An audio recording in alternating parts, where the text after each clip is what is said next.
8. Falling Stars. On the afternoon of April 12, 1945, Vice President Harry Truman strode through the Capitol building in Washington, D.C., dressed in his usual gray suit and bow tie.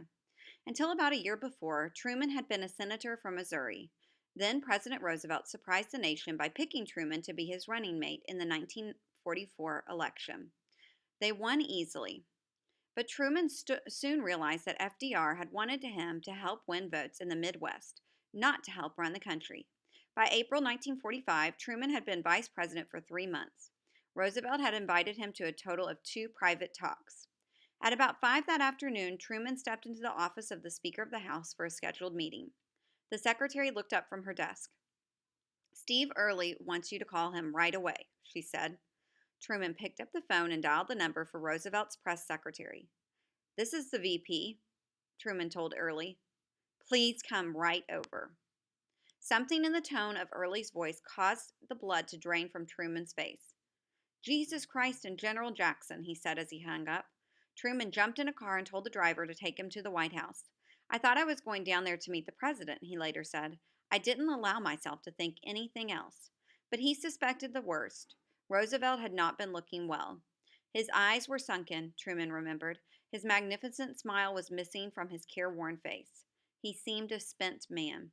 Truman hurried into the White House and was taken up to the second floor to an office used by Eleanor Roosevelt, the president's wife.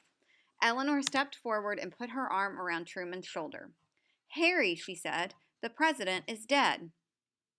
Truman stood for a long moment. He finally managed to ask, "Is there anything I can do for you?" Eleanor smiled sadly at Truman. "Is there anything we can do for you? For you are the one in trouble now." Truman called the members of Roosevelt's cabinet, told them the news, and asked them to come right to the White House. Then he called Harlan Fiske Stone, Chief Justice of the Supreme Court. He asked Stone to come swear him in as president. After taking the oath of office, Truman met with the cabinet members. He assured them he would continue Roosevelt's policies. "I made it clear, however, that I would be a president in my own right," he later said, "and that I would assume full responsibilities for such decisions as had to be made." The meeting lasted just a few minutes. Truman watched everyone get up and silently file out, everyone except Secretary of War Henry Stimson, who walked around the long table and up to the president. "Stimson told me that he wanted me to know about an immense project that was underway, a project looking to the development of a new explosive of almost unbelievable power," recalled Truman. "It was the first bit of information that had come to me about the atomic bomb. Just 2 years before, Stimson had decided Truman wasn't important enough to know about the Manhattan Project. Now, if an atomic bomb could be built, it would be Truman's job to decide how to use it. If you ever pray, pray for me now," Truman told reporters when they surrounded him the following day. "I don't know whether you fellows ever had a load of hay fall on you, but when they told me yesterday what had happened, I felt like the moon, the stars, and all the planets had fallen on me." By April, Hitler's armies were in complete collapse. Allied forces were pouring into Germany, many from the east and west. But the question remained, how close was Hitler to getting an atomic bomb?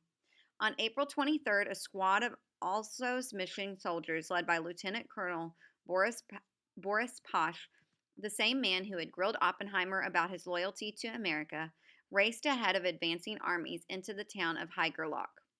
"As we approached," reported Posh, "pillowcases, sheets, towels, and other white articles attached to flagpoles, broomsticks, and window shutters flew the message of surrender." But Posh wasn't there to take the town. He was there to find Heisenberg's secret lab. The search led to an 80-foot cliff where Posh found a doorway carved into the rock. The steel door was padlocked.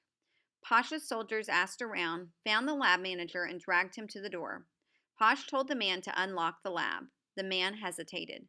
"Shoot the lock off," Posh ordered his soldiers. Gesturing to the manager, he added, "If he gets in the way, shoot him." The doorway opened on a dark cave. In the floor, dug into the rock, was a hole about 10 feet across, covered by a heavy metal shield. Posh had picked up enough physics to know he was looking at the heart of Germany's atomic research. "A German prisoner," reported Posh, "confirmed the fact that we had captured the Nazi uranium machine, as the Germans called it. Actually an atomic pile." In this cave, Heisenberg had been trying to build an atomic pile similar to the one made by Enrico Fermi on the squash court in Chicago. He'd been trying to create a chain reaction in uranium, the first step on the road to an atomic bomb. But where Fermi had succeeded, Heisenberg had failed. The Germans were more than 2 years behind. German physicist Knut Dieber, a leader of Hitler's bomb project, later explained why.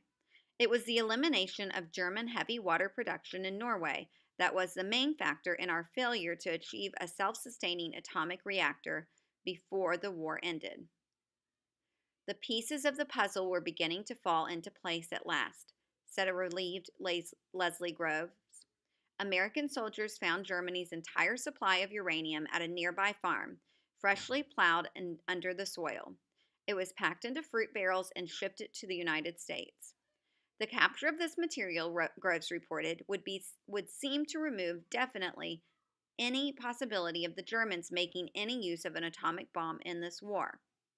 The race was over, but another was just beginning. Germany did not have the atomic bomb. Now Groves was determined to keep the Soviet Union from getting it. Our principal concern, he explained, was to keep information and atomic scientists from falling into the hands of the Russians. Also's teams rounded up the top German scientists. Otto Hahn, the man who had discovered fission, was found sitting at his desk in his office, a packed suitcase beside him.